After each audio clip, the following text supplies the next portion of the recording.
Hello students, आज मैं आपको 12th क्लास इतिहास का पहला अध्याय ईंट मनके और अस्थियां, उसी का एक महत्वपूर्ण टॉपिक सिंधु घाटी सभ्यता का नामकरण डिस्कस करने जा रही हूँ। स्टूडेंट्स, सिंधु घाटी सभ्यता को ही हड़प्पा सभ्यता कहा जाता है और इसे ही कांस्य युगीन सभ्यता भी कहा जाता है। स्टूडेंट्स, इसका एक और नाम है सिंधु एवं सरस्वती सभ्यता।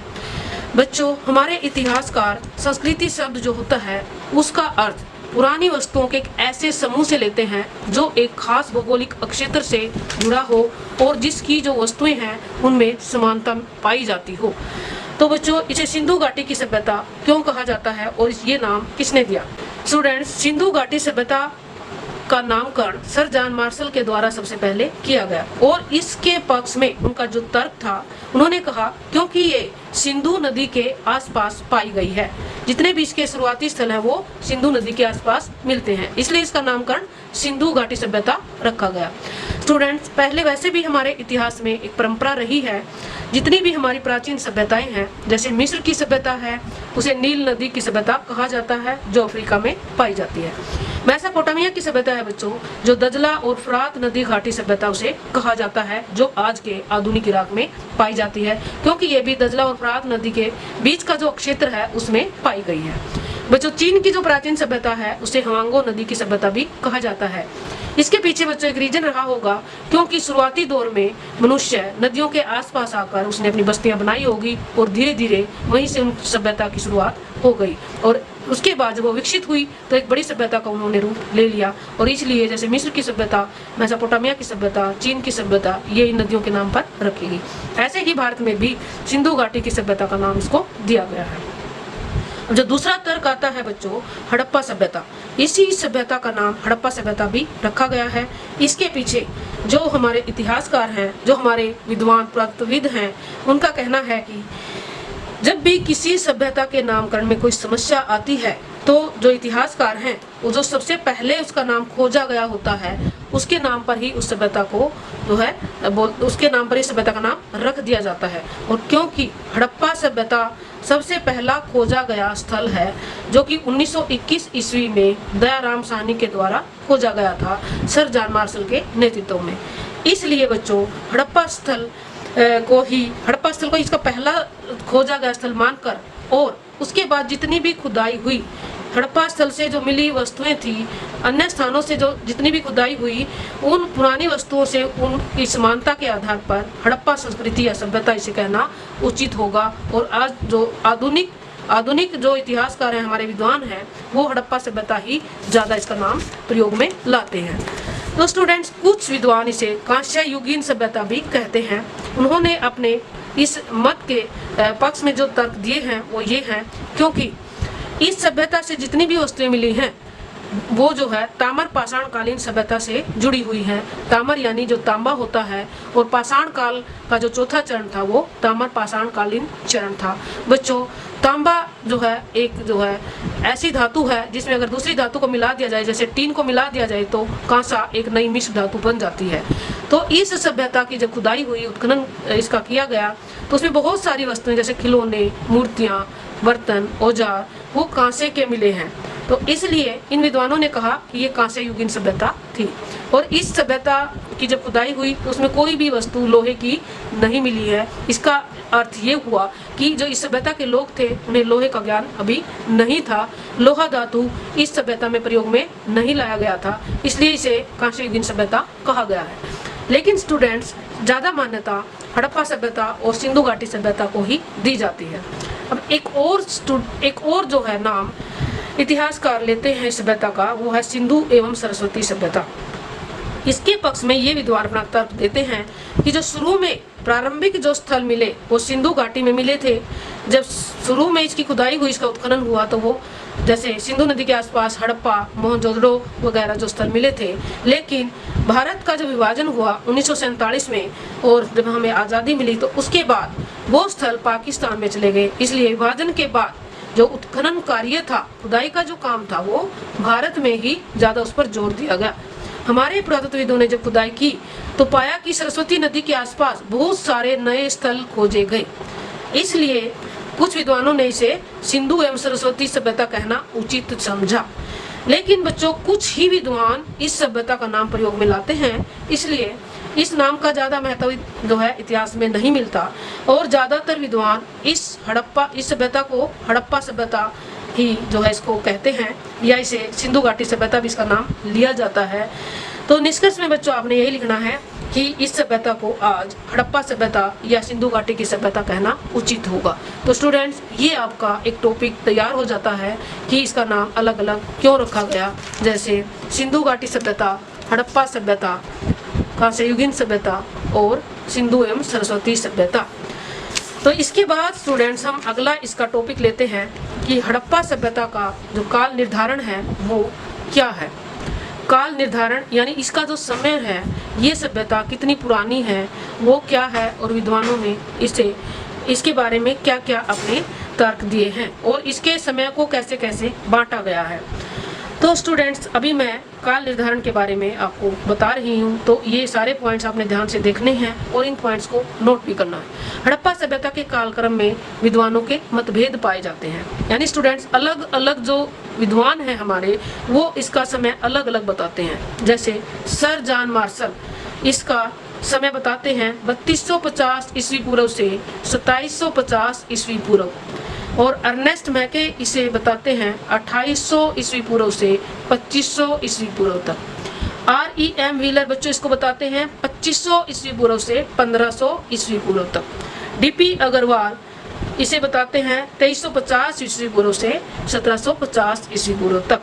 तो स्टूडेंट्स, इस तरह से हम देखते हैं कि अलग अलग विद्वान इस सभ्यता के समय के बारे में अलग अलग समय बताते हैं। तो मतभेद होने के कारण स्टूडेंट्स आज क्योंकि वैज्ञानिक तकनीक जो है समय को निकालने के लिए प्रयोग में लाई जाती है, जिसे रेडियो कार्बन डेटिंग कहा जाता है, कार्बन 14 विधि भी इसको कहा जाता है। तो इसके अनुसार हड़प्पा सभ्यता का कालक्रम जो निकाला गया है वो ये है बच्चों। हड़प्पा सभ्यता को 3 जो है चरणों में बांटा गया है।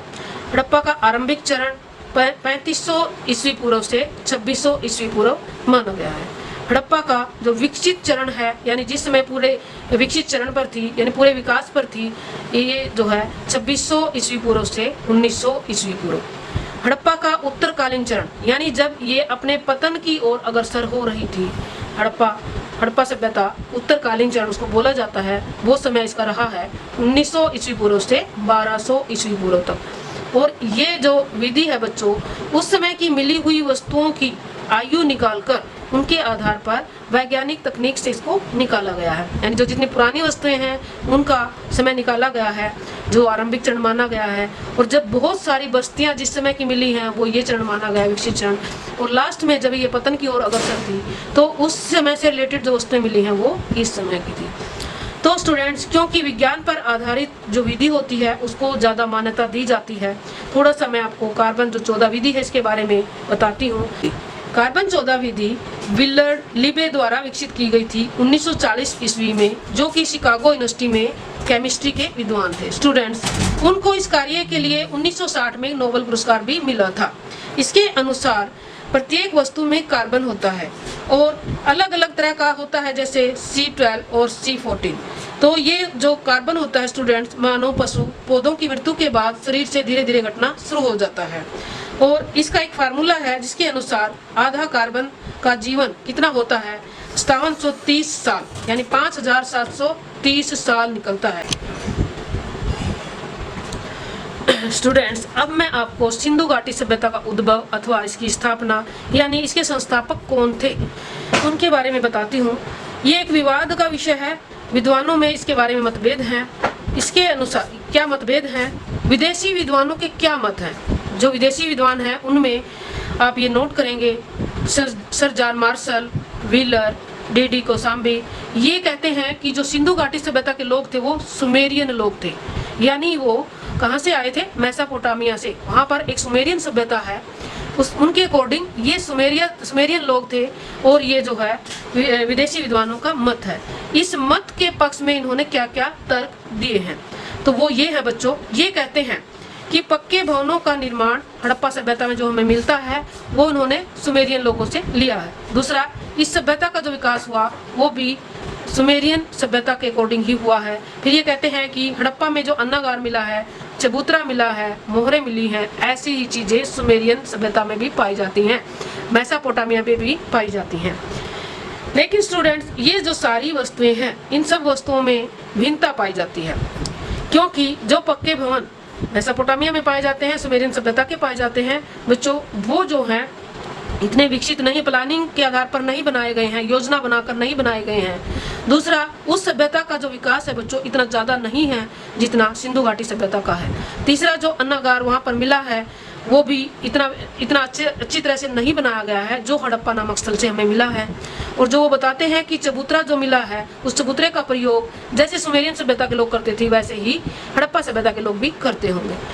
चबूतरे का जो निर्माण वो करवाते थे, तो विदेशी विद्वान इस मत के पक्ष में बोलते हैं कि जो सुमेरियन लोग थे उनके शासक वहाँ बैठकर निर्णय करते थे, लेकिन यहाँ पर ऐसा कोई भी हमें सबूत नहीं मिला कि ये चबूतरा किस लिए बनाया जाता था। तो ये भी इनका जो मत है वो सही नहीं है। मोहरें, जो उस समय की मोहरें मिली हैं वो बेलनाकार हैं सुमेरियन सभ्यता की, और हड़प्पा सभ्यता की जो मोहरें मिली हैं वो चौकोर हैं। इसलिए सारे ही मत हम जो है बच्चों सुमेरियन सभ्यता और हड़प्पा सभ्यता की समानता में सही नहीं बैठते। इसलिए सुमेरियन सभ्यता अलग थी और हड़प्पा सभ्यता अलग थी, इसलिए इस मत को अस्वीकार कर दिया गया। अब दूसरा है बच्चों, आर्य लोग हड़प्पा सभ्यता के संस्थापक थे, यानी कुछ विद्वान आर्यों को हड़प्पा सभ्यता के संस्थापक मानते हैं। इनमें है D.N. रामचंद्र और लक्ष्मण स्वरूप उसालकर। तो ये जो विद्वान है ये कहते हैं कि आर्य लोगों ने हड़प्पा सभ्यता का विकास किया, इसका निर्माण किया, इसकी स्थापना की। लेकिन स्टूडेंट्स, जो आर्य लोग थे वो वैदिक सभ्यता से रिलेटेड थे, ना कि हड़प्पा सभ्यता से। वैदिक सभ्यता जो कि एक ग्रामीण सभ्यता पाई गई है हमारे भारत की, और जो है इसकी जो रचना है वो बिल्कुल ही हड़प्पा सभ्यता से अलग है, क्योंकि हड़प्पा सभ्यता एक नागरिक सभ्यता है। इसमें नगर पाए गए हैं जो कि एक प्लान से बनाए जाते थे, योजना से बनाए जाते थे, जबकि जो वैदिक सभ्यता है वो एक ग्रामीण सभ्यता थी। इसलिए इस जो है मत को भी स्वीकार नहीं किया गया। अब तीसरा जो मत है बच्चों वो कुछ स्थानीय विद्वानों के अनुसार दिया गया है। इसके अनुसार जो द्राविड़ लोग थे, द्राविड़ जो लोग थे बच्चों, वो इस जाति के संस्थापक थे। स्टूडेंट्स, द्राविड़ लोग ये कौन थे ये बताते हैं इस जो है अपने मत के पक्ष में ये बताते हैं। और कौन कौन ये विद्वान हैं, जैसे R.D. बनर्जी का ये मत है, ये तर्क देते हैं शारीरिक बनावट के आधार पर। स्टूडेंट्स, ये जो द्राविड़ जाति के लोग थे, माना जाता है कि ये अफ्रीका से अलग अलग जगहों पर गए थे और भारत में भी ये आए थे।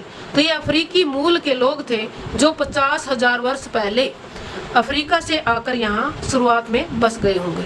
दूसरा स्टूडेंट्स, क्योंकि इस सभ्यता में कोई भी हमें औजार या कोई शस्त्र ऐसे नहीं मिलते जिससे उस समय आक्रमणकारी होने का या सेना का या ऐसा कुछ भी जो है प्रूफ हमें मिले जिसे हम ये कहें कि ये लोग लड़ाकू थे, आक्रमणकारी थे। तो इसके आधार पर ये कहते हैं कि द्रविड़ लोग शांति प्रिय होते थे और कुशल होते थे अपने कार्य में। इसलिए दूसरा तर्क ये इसके लिए ये देते हैं। समृद्ध संस्कृति, तो ये कहते हैं कि हड़प्पा सभ्यता एक बहुत ही समृद्ध संस्कृति थी, एक विकसित संस्कृति थी, और इसलिए ये जो द्रविड़ जाति के लोग थे ये इस सभ्यता की इन्होंने स्थापना की थी। तो स्टूडेंट, जब हम तीनों मतों को देखते हैं, जांचते हैं, परखते हैं, तो हमारे जो इतिहासकार हैं पहले मत को भी नकार देते हैं, सुमेरियन लोगों को कि जो पक्ष में दिया गया है। दूसरा जो मत दिया गया है आर्य लोगों का, इसको भी नकार देते हैं। और तीसरा जो मत है वो है द्रविड़ जाति के लोगों का, यानी इसको स्वीकार किया जाता है। यानी जो हड़प्पा सभ्यता के लोग थे वो द्रविड़ जाति के थे। तो बच्चों, ये जो सारी चीज़ें हैं ये कैसे इस द्रविड़ जाति के लोग थे इसको स्वीकार्य बनाती है, क्योंकि खुदाई से जो प्राप्त अस्थि पिंजर मिले हैं मनुष्यों के उस समय के, उनके आधार पर ये द्रविड़ लोगों जैसे ही थे। 4 जातियों से संबंधित रखते थे। जो प्रोटो ऑस्ट्रोलाइड थे वो सिंधु क्षेत्र की पहली जाति मानी जाती है। भूमध्य सागरीय लोग भूमध्य सागर से यहाँ कर बस गए थे। मंगोलियन लोग ये उप हिमालय के क्षेत्र में बस गए थे, और अल्पाइन लोग मध्य गंगा व निम्न गंगा के मध्य भाग में अभी भी रह रहे हैं। तो स्टूडेंट्स, इनकी जो विशेषताएं हैं, नागरिक सभ्यता, शांति प्रिय, और ये कुशल और समृद्ध थे। ये प्रकृति की पूजा करते थे, जैसे कि हमें मोहरों पर बहुत सारी चीजें मिली हैं। और इस समय के कोई भी मंदिर के अवशेष नहीं मिले हैं। तो और उस समय राजा थे या नहीं, सेना थी या नहीं, इस संबंधित कोई भी स्रोत नहीं मिला है। तो द्रविड़ जाति के लोग ऐसे ही शांति प्रिय लोग थे। इसलिए द्रविड़ जाति के लोगों का जो मत है, यानी ये सभ्यता द्रविड़ जाति के लोगों ने ही इसकी स्थापना की थी, इसी मत को स्वीकार किया गया है। अब बच्चों, हम जानेंगे हड़प्पा सभ्यता की लिपि के बारे में। हड़प्पा सभ्यता की लिपि कैसी थी, इसकी क्या विशेषताएं थी, इसके बारे में मैं आपको विस्तार से बताऊंगी। हड़प्पा सभ्यता की लिपि बच्चों चित्रमयी थी, और उस चित्रमयी लिपि को आज तक भी कोई भी पुरातत्वविद या इतिहासकार पढ़ नहीं पाया है। तो हम इसको डिटेल में पढ़ेंगे, इसकी विशेषताएं क्या थी। बच्चों, जितनी भी हड़प्पा सभ्यता की लिपि की जानकारी हमें मिलती है, जैसे मोहरों पर मिलती है, अभिलेख पर मिलती है, या और अन्य चीज़ों पर उसकी लिपि लिखी हुई है, तो वो कैसी थी। सबसे पहले चित्रमय, यानी चित्र बने हुए थे, और उस पर ज़्यादातर यू अक्षर के चित्र बने हुए हैं और मछली के चित्र ज़्यादा बने हुए हैं। और लेकिन इनका ये नहीं हमें आज तक पता चल पाया कि ये किसके चिन्ह थे, यानी कौन से अक्षर को ये जो है रिप्रेजेंट करते हैं। भाव चित्रात्मक, उनमें ध्वनि, भाव और वस्तु, ये चीजें भावात्मक रूप में दिखाई गई हैं। वर्णों की संख्या बच्चों में है 375 से 400 के बीच में पाई जाती है। छोटे छोटे अभिलेख, सबसे बड़े अभिलेख 26 चिन्ह वाले बच्चों मिले हैं। यानी ज़्यादातर जो अभिलेख मिले हैं, जिन पर लिपि मिली है हमें, वो छोटे छोटे हैं, और जो सबसे बड़ा अभिलेख है उस पर सिर्फ 26 चिन्ह हैं। ये लिपि बच्चों, इसकी पांचवी जो विशेषता है, ये दाएं से बाएं लिखी जाती थी। ये लिपि आज रहस्यमयी है, क्योंकि आज तक भी इसे कोई पढ़ नहीं पाया है। तो ये है बच्चों इसकी विशेषताएं। और ये जो लिपि है हमें किस किस चीज़ों पर मिली है, जैसे मोहरों पर मिली है, तांबे के औजारों पर मिली है, आभूषणों पर, मृद भांडों पर जो मिट्टी के बर्तन होते हैं, सिक्कों पर मिली है, अस्थि छड़ों पर, अस्थि छड़ें होती हैं बच्चों, हड्डियों की जो छड़ें होती हैं उन पर चित्र बनाए हुए हैं। तांबे और मिट्टी की लघु पट्टिकाओं पर भी हमें ये लिपि मिलती है। लेकिन ये सभी चित्र इन पर चित्र बनाए हुए हैं, और चित्र के आधार पर ये लिपि लिखी मिली है। तो बच्चों, विद्वान जिन्होंने पढ़ने का असफल प्रयास किया, बहुत सारे विद्वानों ने इस लिपि को पढ़ने का प्रयास किया, जिनमें कुछ जो है मुख्य रूप से इन विद्वानों के आप नाम याद कर सकते हो। G.R. हंटर, बेडल, मैरीगो, हैरास, डॉक्टर प्राणनाथ और डॉक्टर S.R. राव, और भी थे बच्चों। तो ये जो कुछ नाम आप याद कर सकते हो, जिन्होंने पढ़ने की कोशिश की लेकिन वो असफल रहे। दूसरा, आज भी अन्य विद्वानों के प्रयास जारी हैं। अभी भी बहुत सारे विद्वान इस लिपि को पढ़ने की कोशिश कर रहे हैं। कुछ विद्वानों ने बच्चों दावा भी किया है कि हमने इस लिपि को पढ़ लिया है। 1992 ईस्वी में बिहार के दो विद्वान N.K. वर्मा और अरुण पाठक ने यह दावा किया कि ये लिपि उन्होंने पढ़ ली है, लेकिन अभी तक इस बात की पुष्टि नहीं हुई है कि उन्होंने इस लिपि को पढ़ लिया है। यानी पढ़ने के बाद कोई भी अभिलेख या कोई भी उसका चिन्ह वो अभी तक पढ़ नहीं पाए हैं। इसलिए इस बात की ये जो दावा है, ये इसकी पुष्टि नहीं होने की वजह से ये लिपि आज तक रहस्यमयी बनी हुई है। तो स्टूडेंट्स, इस तरह से इस सभ्यता की, हड़प्पा सभ्यता की जो लिपि है, इसकी विशेषताएं आप जो है इस तरह याद कर सकते हो।